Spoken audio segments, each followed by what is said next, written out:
Okay, we're going to create our zipper pocket now. So I have a number 3 zipper. This is a dress zipper. Always check that your zipper will open and close. I tend to buy these in bulk, or I buy them on the roll. And sometimes if you buy them in bulk, you could get 1 or 2 that are a bit dodgy. So just check that they open and close, because nothing worse than making your pocket and then finding your zipper doesn't work. I have my zipper facing panel. I've interfaced that with a non-woven fusible interfacing, and I have my 2 pocket linings, both of which have been lined, interfaced with a woven fusible interfacing. Now on the wrong side of my pocket facing, I've made a mark that is halfway between, well, it's 1 inch from either side, so it goes from short end to short end, and that's the middle line that you can see there. I've done a second line that's 1/8 of an inch above, and another line that's 1/8 of an inch below. That gives me a gap of 1/4 of an inch in the middle of this facing panel. I've marked 3/4 of an inch in from one end, 3/4 of an inch in from the other end, which then gives me a rectangle in the middle of my panel. At the end of the rectangle, I have added a sort of triangle that goes from the outside corners of the rectangle to a point on that center line that's approximately 3/4 of an inch in. It's not an exact measurement. I don't measure it, I just draw it. In fact, if I'm honest, when I'm making pockets normally, I don't even bother drawing it, because I know it needs to go there. But if you've got it, if you've not made hundreds of zipper pockets before, if you've got that little triangle in, it helps. I've done that at both ends. So I'm just going to take my lining panel, and this is the one that I had my pocket on, and I'm going to lay, I'm just going to fold that in half so that I know where the center is. I'm going to lay my facing panel on the top, so one of the bottom edge of it will sit on the top of my pocket, and I'm making sure it's central. So I'm lining it up with that fold that I had on my main piece. You could also kind of look and make sure that it sits central within your slip pocket, because your slip pocket should be just fractionally wider. But you can see how much of a gap I've got on either end, and it's exactly the same. So having done that, I'm now going to stitch around that outside rectangle.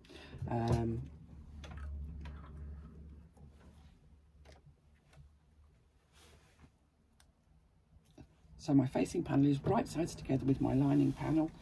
The bottom edge of the facing panel is sitting on the top edge of my slip pocket that we've already completed. And I'm now going to stitch around the outside edge of that rectangle that we created.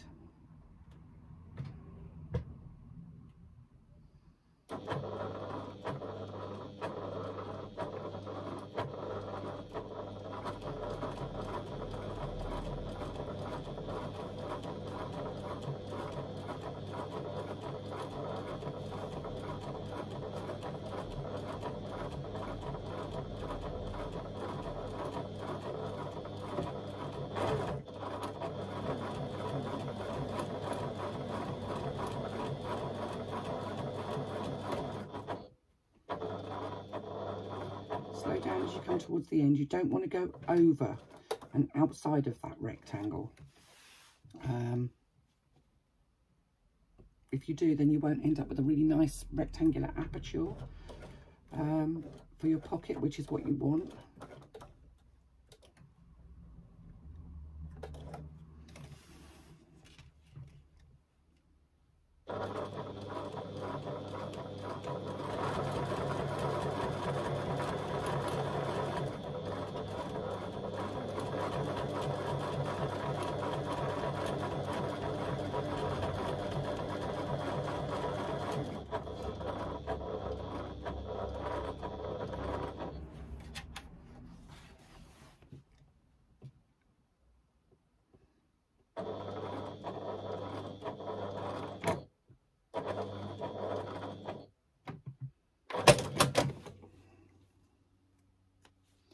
So having stitched our rectangle, I'm now just going to fold it in half. I'm going to use my scissors, and I'm just going to snip along that central line just for 1/2 inch. And now I'm going to stick, when I use my sharp scissors, I'm going to cut along that central line until I get to the point of that triangle, and I'm going to go out towards the corners of my rectangle, but being very careful not to cut into my stitching. Given my track history with cutting into stitching with this pattern, it'd be a miracle if I can manage it.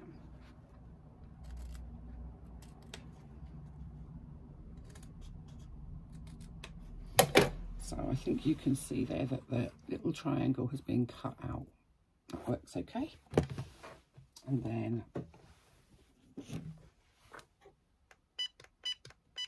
let's just warm that up.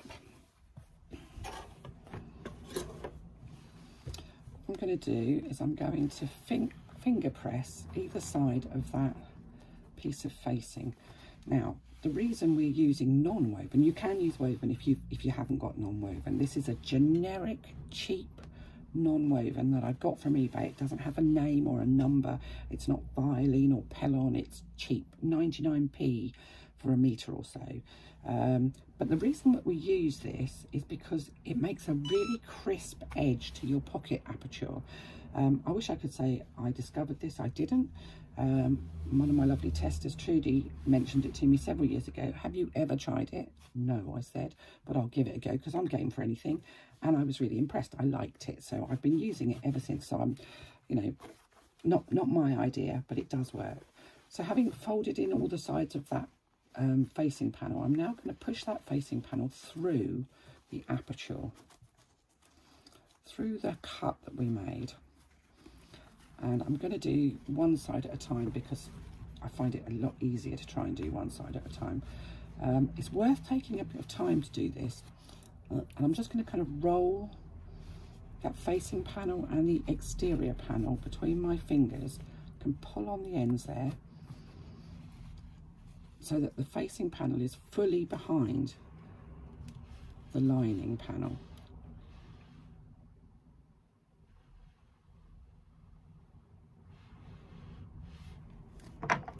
And I just do this bit by bit by bit rather than trying to do it all in one hit.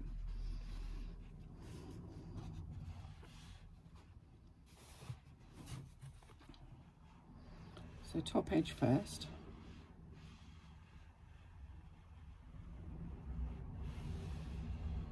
And this little cricket thing is absolutely brilliant for this. Big iron gets kind of in the way when you're doing something delicate and dainty like this, I think. Oh, I've got a bit of thread that's surplus to requirements, nothing to do with what I'm doing. So just use your thumb and forefinger to kind of wiggle that seam so that the facing is sitting behind the lining. You shouldn't see any of the facing from the outside of your pocket. So why do we do it with a facing? That seems like an extra lot of fuff, doesn't it? I do it with a facing because I can't abide to see zipper tape inside of the pocket.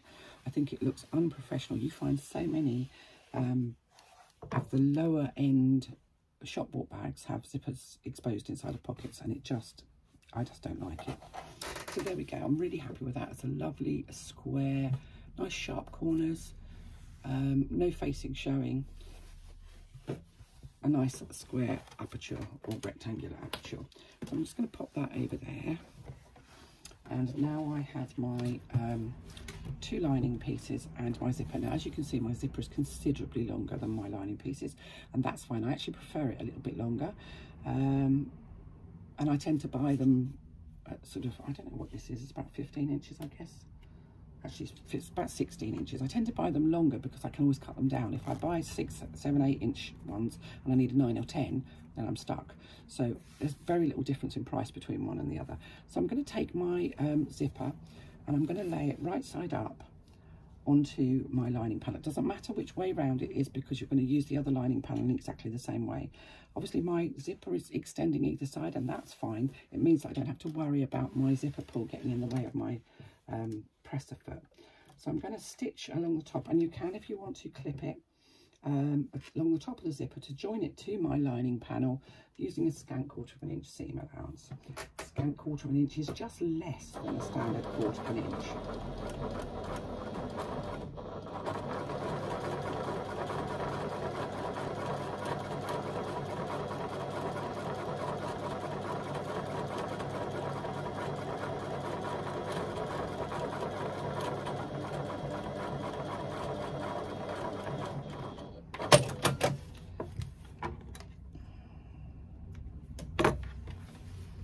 So you can see there's the line of stitching, it's attached at the top. And take my second lining panel and lay it right side up on the table. And you can see this zipper is right side up on the right side of my lining panel. So I've got my second lining panel right side up, and I'm going to just pull my zipper out from the first panel and lay it again right side up, so the pull is facing upwards onto that second lining panel. And what I'm going to do is I'm going to make sure that the sides of my lining panels match up. The bottoms won't. This bottom edge one will be longer than the other, so they won't match, but the sides will, and they should do. And again, you can clip if you want to hold it in place. I don't generally. I usually use, I've got big hands, so I can use my hands and it will hold it where I want it to be. And again, I'm going to stitch that in place using that scant 1/4 inch seam allowance.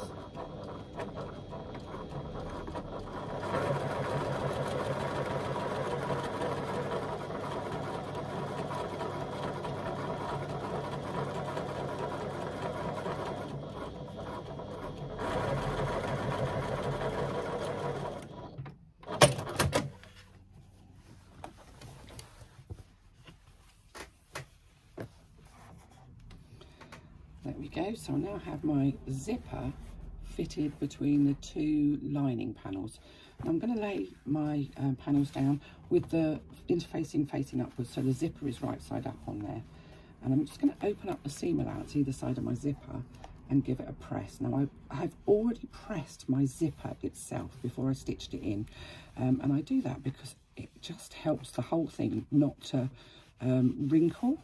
Sometimes zippers look a bit wobbly and wavy, and I don't like that look. So I press my zipper tape before I even fit it.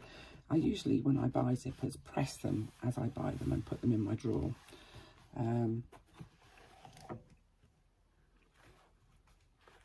It's a good practice to get into, pressing your zippers. Do be careful if you're using a metal zipper, because metal zippers get very, very hot, and 3rd degree burns can stop you sewing. Whereas plastic or resin zippers, you can press onto them. Obviously, if you keep your iron on them for an hour, they are going to melt, but generally speaking, just pressing over them doesn't do them any harm at all. So there we go. Let's press those seams open. What I'm going to do now is I'm just going to make sure that my zipper pull is within the lining panels, and I'm just going to stitch across that edge to make sure that that stays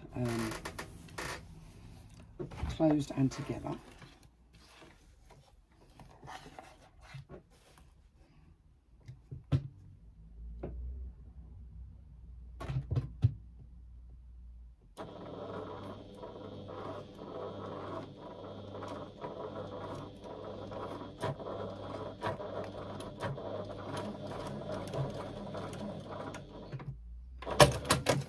And then I can trim off the excess zipper tape from both ends.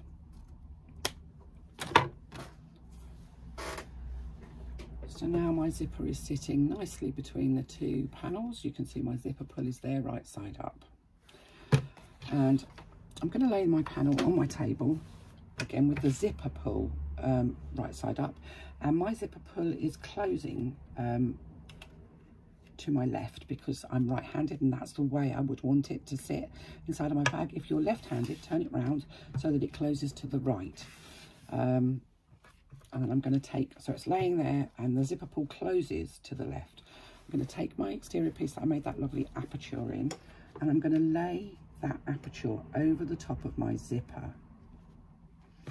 Now, some people like to use a bit of double-sided tape. I don't. I just like to position it and then move it and sew it. However, I do need to change my foot because I do need a zipper foot of some sort.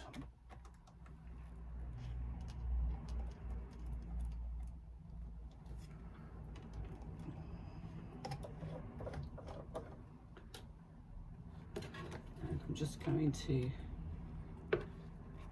take a thread so that I've got a long thread on the top and the bottom, and I'm going to basically top stitch all the way around the outside of that aperture, making sure that the teeth of that zipper sit nicely centrally within the aperture.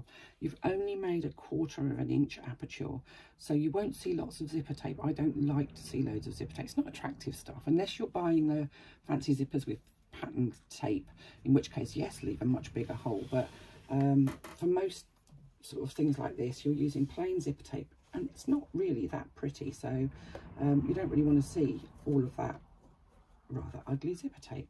So I'm going to start my stitching. I'm just going to lengthen my stitch a little bit. I'm just making sure that my zipper teeth are sitting centrally within the aperture, and I just use my fingernail to just kind of jiggle them along a bit. If I glued them or double-sided taped them down, I couldn't move it. So I find that this works for me best. If you want to glue it, if you want to use a bit of double-sided tape, then please do, if that's what you feel most comfortable with.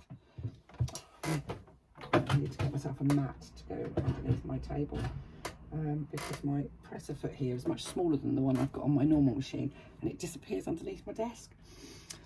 So I'm not going to backstitch because obviously I'm going to bury my threads.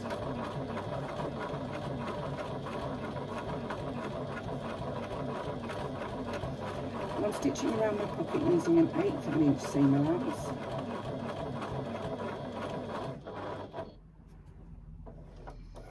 Get to the end there, I'm going to pivot, and I'm going to carefully come up along that short end, and I like to do it by hand, to hand crank, because although the needle will easily go through those teeth, sometimes they'll bang into the teeth, and when they do, it makes a horrible noise. It goes, and it's frightening. So having done that, I'm now going to come back along the other side.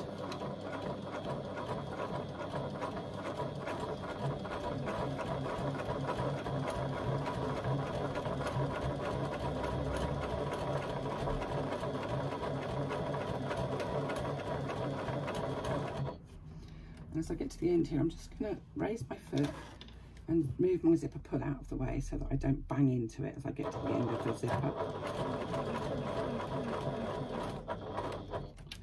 Because that just makes for wonky stitching, which is not attractive. Coming back down the other end.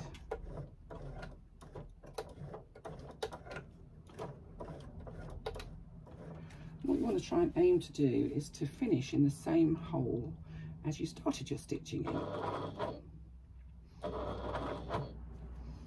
That is a bit of a gamble. Sometimes it works. It's a good Lord, that did. Sometimes it works and sometimes it doesn't. Sometimes you're a tiny fraction of an inch off. In this instance, I am spot on. Wish I could say that was skill. It's luck, nothing more. So I'm going to take my threads from the front of my work to the back of my work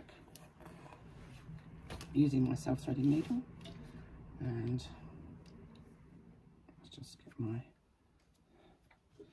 thread ends and tie them off, which means I don't have any obvious start and stop to my stitching around my pocket.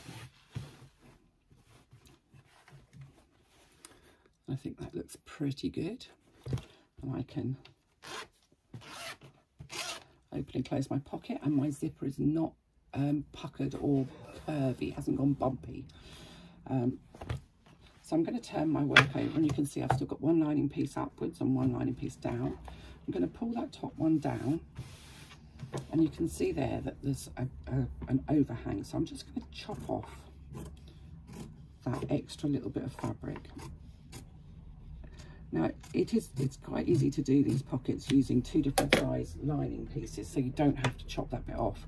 But if you get them round the wrong way, and that's the easiest thing to do, you'll end up with a really short pocket, because you'll end up with about an inch and a half to cut off. So it's much easier to just lose that ½ an inch and use the same size panels, because then you don't have to think about which way they're going around. Let me grab my pressing mat. And what I'm going to do on the bottom of these two pocket lining panels is I'm going to make a small fold, and this is probably, this is approximately 1/4 of an inch, and I'm not measuring it. I'm just going to make that fold wrong sides together, and I'm just going to press it in.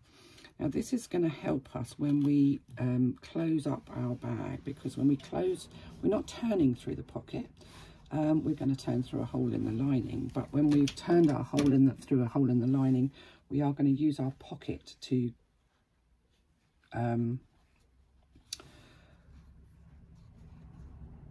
stitch that turning hole up. So we need to be, this needs to be looking nice and neat and tidy, and this will help when you close the pocket bottom.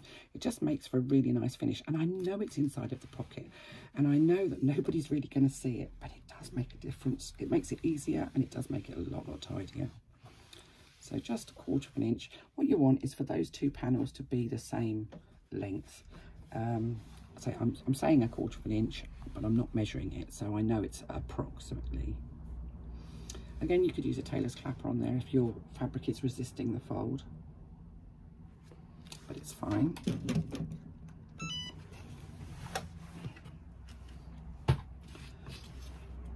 I'm just going to pop my, when I say normal foot, you may have noticed that I'm actually using a Teflon foot. Even though I'm not using faux leather, I tend to have my Teflon foot on my machine the whole time. It stitches very well with a Teflon foot, regardless whether I'm using fabric or faux leather, so it doesn't sort of bother me too much. I'll stick the chalk marks on there. So there's my panel, and I've got my lining, my pocket linings behind there. So that's all I'm going to do is I'm going to fold my lining panel out of the way so that I can see those pocket linings on the side, and I'm just going to stitch from the top to the bottom on those pocket linings, trying to ensure that those folds that I made at the bottom stay folded. Sometimes they catch on the side of the machine and unfold, or the foot gets caught in them and unfolds. I want them to stay nice and folded, so I may well use an awl just to hold them as I get close to the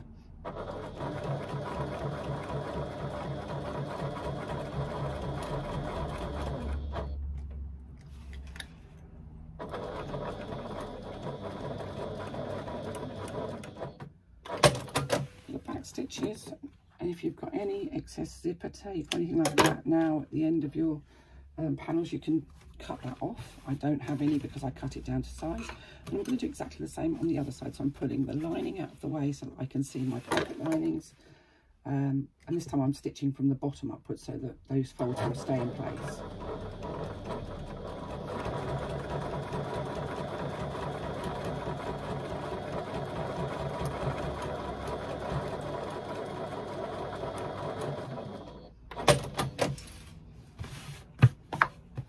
And there we go, our pocket is complete, our zipper pocket's complete. So if I open that up, I can pop my hand in, and there's the hole at the bottom of the pocket. And you can see that that's got a really nice, neat edge, which when we stitch closed, it will look really, really super, really tidy. So that's our internal pockets completed.